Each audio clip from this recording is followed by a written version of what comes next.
Hey guys, it's me again, End User 2090.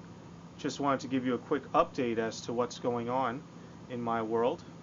I'm not making videos as often as you can see, and I apologize for that. I just want to give you quality content and not, fluff.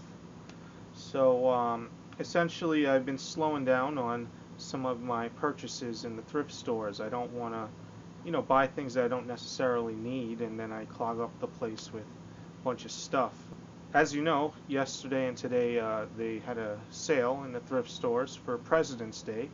Nothing like going out and celebrating your patriotism by buying used goods at the thrift stores, especially when it's 50% off, huh? Alright, so let me show you what I got. It's only two things, nothing to write home about. We got a nice crusty GameCube controller for originally $5, so $2.50 plus tax. And one other item, for the heck of it, it was in the box, a Veris Media Components. It's an external drive enclosure for made by Antec. Just uses eSATA and USB 2.0. Doesn't come with a hard drive, of course, but I figured I'd get maybe a few terabytes hard drive and stick it in there so I could dump some of these videos. Okay, the next set of items I have here were bought during a 25% off day. We got another GameCube controller. This was $5 as well, so 25% off of that. And we got another GameCube controller, $5 or 25% off, blah blah blah. And we got, you guessed it, another GameCube controller, blah blah blah. So those were $5 a piece. I usually don't buy, controllers for $5, but it's a GameCube controller, and those things go for 15 plus on eBay. And I did pick this up. It was the only Nintendo game there, so I know this is not a sought-after title. Maybe they had other titles there and someone put this back because it was hanging where people wait online, so maybe someone had a stack and they're like, oh, I really don't need this, and then they left it there. But I'm happy to have it because I don't find video games from this era in the thrift store very often. We got an Xbox game, Mech Assault, for $1.99. Does anyone know anything about this? Please let me know. And for the Xbox 360, we have Call of Duty Black Ops. I don't believe this has a... oh yeah, it does have some literature here. Call of Duty Black Ops. I remember when I bought this brand new. I think I bought it from what's that place called? Not Lixang. Play Asia. Play Asia. I actually bought it. I don't know why. Or was it Newegg? Soul Calibur Legends. I remember renting this when the Wii was new, and I thought it was a fighting game. It's more like an RPG. I'm not sure how much this goes for on eBay, but I got it for $3. It's complete, and it's in pretty good condition. And lastly, this one doesn't have a manual. Need for Speed. Undercover. So there you go. That's it. That's all. But I have some other stuff to talk about. Some vlogging material. Let's vlog. Vlog. In a moment, I'll take you over to my PC setup over there. I had some issues with my computer. I was trying to install a certain operating system, which I obtained on eBay, and tried to run it on my GX 620, and although I got it to work, it was not cooperating with my video card, which is an Asus HD 6450, the silent one. It doesn't have any fans or anything on it, and I couldn't get it to work. No matter what I did, I tried different video cards that I had around the house. I pulled them out of my home theater PC and all this different crap, and nothing was working. The only thing I can get working is the onboard video, and with full acceleration. So I have all those nice little quartz, it's called quartz special effects and all that crap. So what I did was take my hard drives out of the computer and left the one with the operating system that I was initially tinkering with, and I rebuilt a new computer with traditional Windows and Linux and whatnot. So now I have two physical computers, two towers over there, one running the operating system which I acquired on eBay, and then the other running Windows and Linux respectively. So the second computer that I built, which is running Windows and Linux, I pulled the parts out of one of the computers I had in a bedroom, which I used to watch like YouTube and stuff. That computer I replaced with a small form factor computer that I got from Unique, and I got that one for $12, running Intel dual core, I think it's an E7300 or something like that, with 2 gigs of RAM. And I had put in a VisionTech HD 5450 card in there, and it's running pretty well. You know, it's doing its job. You don't really need a high-speed computer just to go online and watch, you know, videos and such. But the computer that I rebuilt uses this motherboard. It's the Gigabyte GA-MA69VM S2, and this is an old board. It's a socket AM2, and it has right now an AMD Athlon 6000 X2, I think it's called.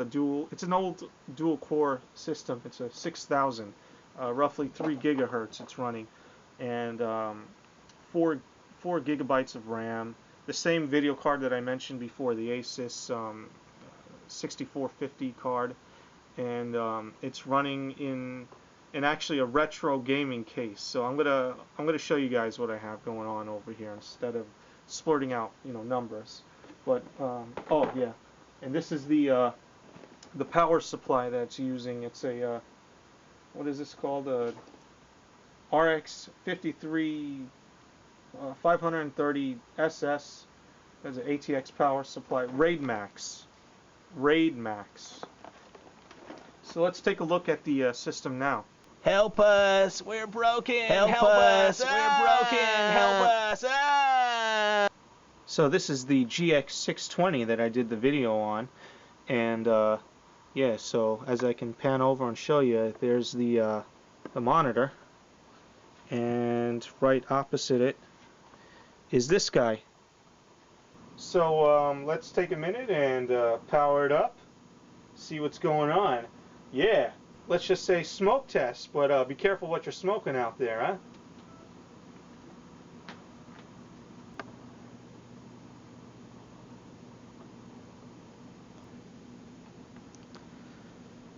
And there it is, my 3 operating systems, 2 versions of Windows and Ubuntu.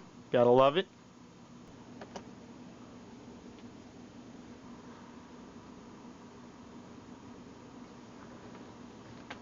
So there you go, there's the desktop there with all my goodies.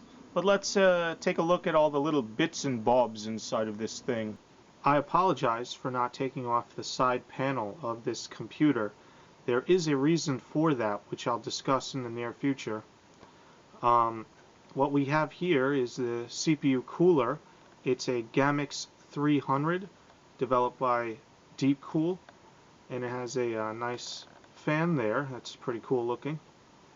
In the middle here, you can see the heatsink and the card for the Asus 6450. And down at the bottom you'll see a little box there. That's a fan controller for the exhaust fan mounted in the back. There's a bundle of cables here. This particular computer case does not allow for proper cable management, so I had to make do. But I have 3 hard drives there, each carrying its own operating system because I like to work in different environments. And we have the wires and such leading up to the motherboard, and a DVD drive in the top there.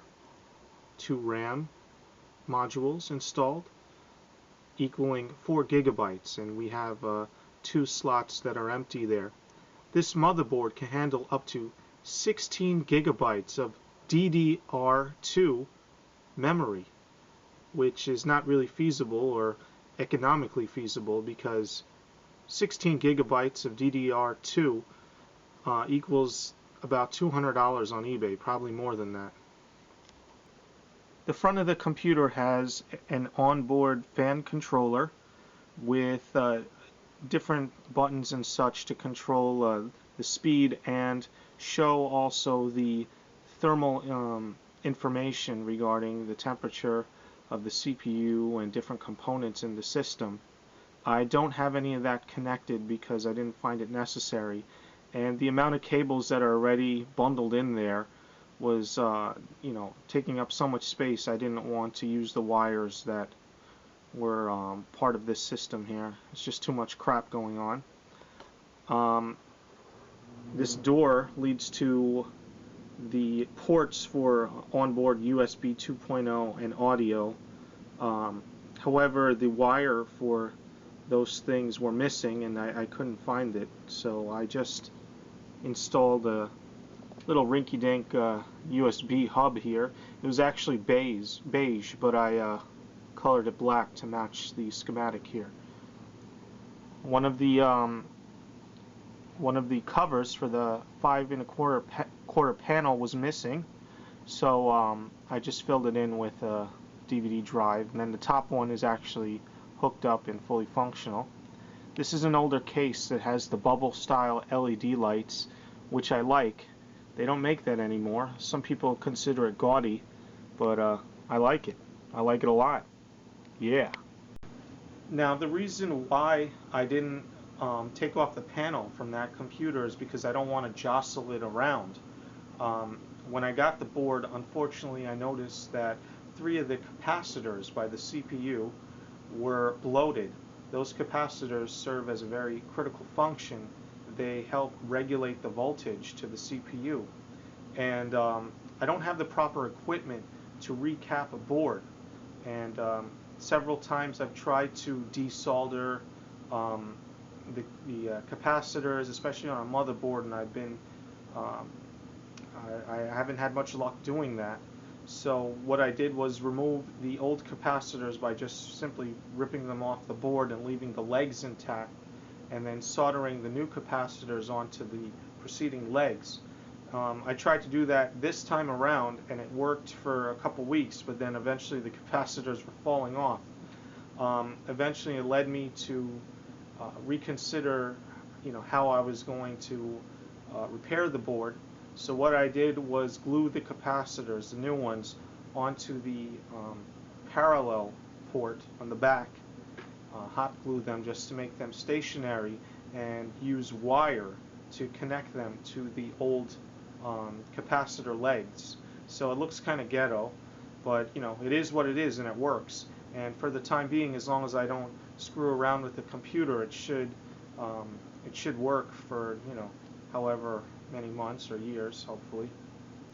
So the system does seem stable. I've had it on for several hours at a time, playing music, watching YouTube, and doing other things.